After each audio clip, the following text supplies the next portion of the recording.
up, guys? It's Klein's Auto here, and I'm just want to talk to you guys for a little bit. I am ASE certified. I do run my own little business that I run. I did go to school, got my certifications. I did work in an area, not an area, but like a small shop, I guess, if you want to say, at a Honda shop. And I did a lot of work there.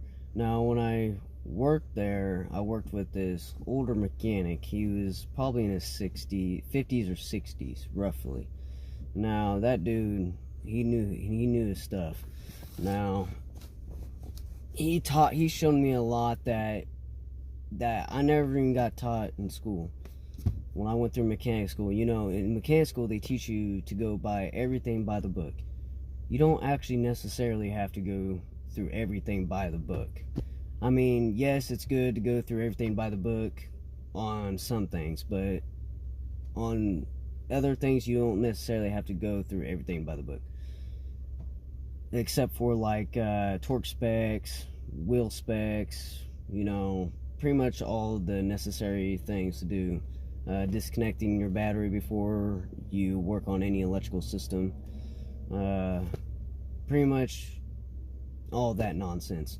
Now, I'm talking about ASE certifications. I really don't believe in ASE certifications because me personally, since I am ASE certified, I've met a lot of mechanics that are ASE certified and don't know a damn thing about how to use a tool, how to work on vehicles, how to work on motorcycles, how to work on, you know, anything, any motor, anything. I mean, don't get me wrong, they can probably tell you the exact problem that you're having with your engine, or they can tell you, oh, this is wrong, this is bad, oh yeah, that scorching in your cylinder wall is caused by this, and blah blah blah blah.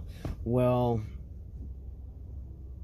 I've watched a lot of guys, and it really drives me insane because these guys are ASE certified, but they don't really know how to work on things. Work on motors or work on anything. Now, don't get me wrong, ASE certification is good because that can also get you in a lot of good fields in the mechanic world. Now, being a not ASE certified mechanic, it does tend to get you harder to be in places because they think you might not know what you're doing, or might not know what you're talking about or anything else. But roughly, you really don't need an ASE certification at all. I mean, you can learn that, you can go to school, learn everything you need to know, get your certifications, but you do not need to be ASE certified. I mean, don't get me wrong, I love being ASE certified, but it's just pointless because there's no point in getting people into the field that can pass the test and end up failing at their career because they can't work on stuff, or they're not good with their hands, good with tools, yada yada yada. Well, to be a good mechanic, you also can't just go by the book. You also got to think outside the box a lot of times when working on stuff. I mean, sometimes it can also make your job a lot easier without having to go by the book. I mean, go by the book, it'll tell you to take this off, this off, this off, this off, this off. Well, technically, you can only take like 2 out of 5 parts off and still get to what you need to get off or take off and replace. I mean, don't get me wrong, it's good to also go by the book, but there's ways to go around things to make your life easier and make your job quicker. Now, I've done a lot of research, and I've done a lot of research. I've been taught by this old dude. Now, this old dude, I will never forget him.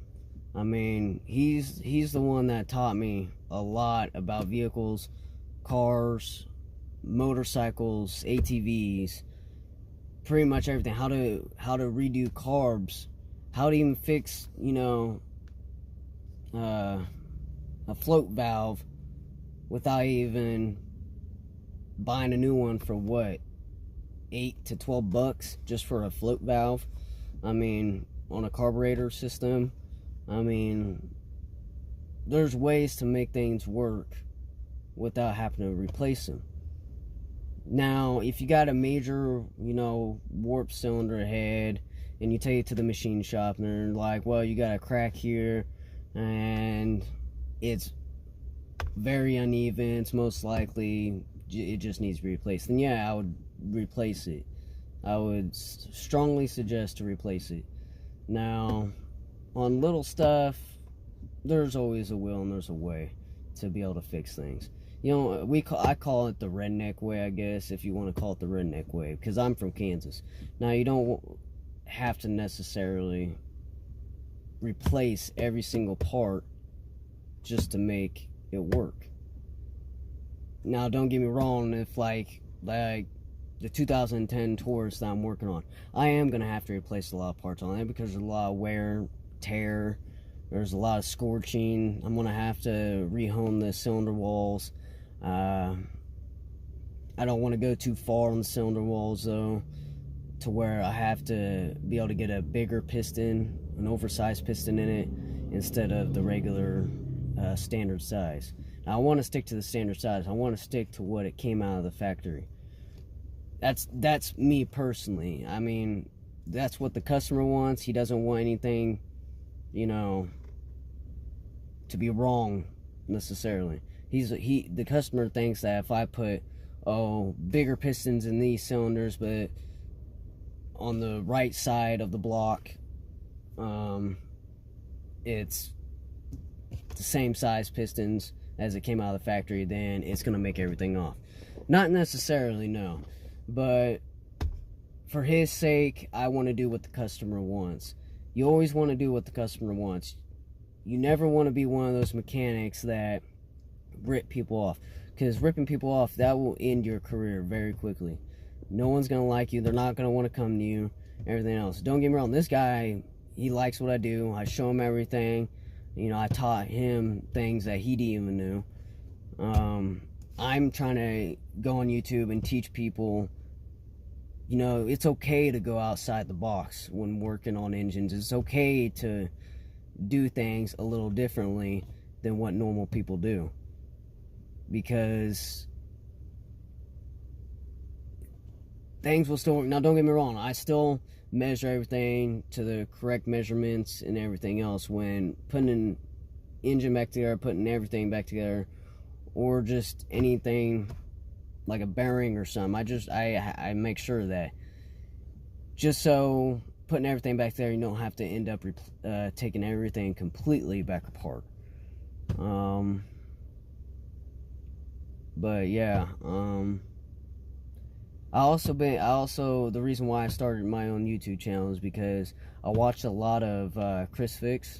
He's awesome. South Main Auto, that dude is also a genius. I do like watching him. I do love watching Chris Fix. I'm not much on a couple other guys on YouTube. I can't think of their name just because I really don't watch them. But to me, they seem a little like boring. Scotty Kilmer. I mean, don't get me wrong, I like his videos, but there's just something about South Main Auto and Chris Fix that, you know, me personally, I can actually really enjoy their videos. So if you ever want to check them out, go to their channel, go to Chris Fix. You can go to South Main Auto. They're really good at what they do. That's pretty much the reason. But the only reason why I've started my own YouTube videos, because you can pretty much go, I'm trying to teach people, you can go outside the box. Like, technically, I'm supposed to take the crankshaft out of the engine. Technically, if I'm redoing this, might as well just take the whole engine out, right? That's what a lot of people think. Oh, just take the whole engine out and rebuild it from scratch up. No, you don't actually have to do that. There's ways to go around things. I'm just gonna hone it out from everything still in it, the engine still in it, and I guarantee it's gonna work, and I'll prove it in a video on my last video that I am going to do on this. Now, it won't be the end of my videos, but it'll be the last video that I do on this vehicle that I'm working on. Now, I am going to show you how I'm going to hone the engine. Now, don't get me wrong, I am using my cell phone as a camera because I don't have any other recording. But I'm going to try to show you as best I can when I'm honing this, because you have to do it a specific way when the crankshaft is still in the engine. Because if you do it wrong, you have a chance you could, you can mess things up. You can hone it out too much where you are gonna have to get a bigger piston, and I can't really do that because I already ordered the parts, and the parts are on their way. So I'm waiting for them. They should be here by Friday. Thursday and Friday they should be here. This weekend I should upload a video on rehoning the engine, putting everything back together. And yeah, other than that, if you have any questions, leave a comment, subscribe, and I'll try to teach you guys as much as I can as the old man used to taught me. So I'll catch you guys later.